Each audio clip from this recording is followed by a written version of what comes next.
Teacher నమస్తే. నమస్కారం ఒక విషయం చెప్పండి. ఇల్లు మీకు సౌకర్యంగా ఉందా? బాగానే ఉంది ఉందండి. సార్. మీకేదైనా అవసరమైతే వచ్చి నన్ను కలవండి. పక్కనే నా ఇల్లు.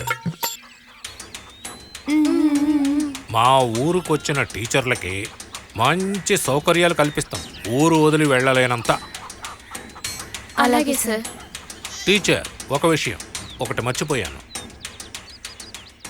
ఈ ఊళ్ళో వీరన్న అనే ఓ సన్నాసి నాయకుడిని చెబుతూ ఊరంతా తిరుగుతూ ఉంటాడు. వాడి గురించి మీకేమన్నా తెలుసా? చిన్నపిల్లలు మీరిద్దరూ దీని గురించి చెప్పకూడదు, కానీ జాగ్రత్తగా ఉండాలి కదా. అందుకనే మీకు చెప్తున్నా. మన స్కూల్లో హెడ్ మిస్ అని ఒకరు ఉన్నారు. ఆవిడ హెడ్ మిస్ కాదు, చెడిపోయిన మిస్. తాళి లేకుండా తల్లైన మిస్.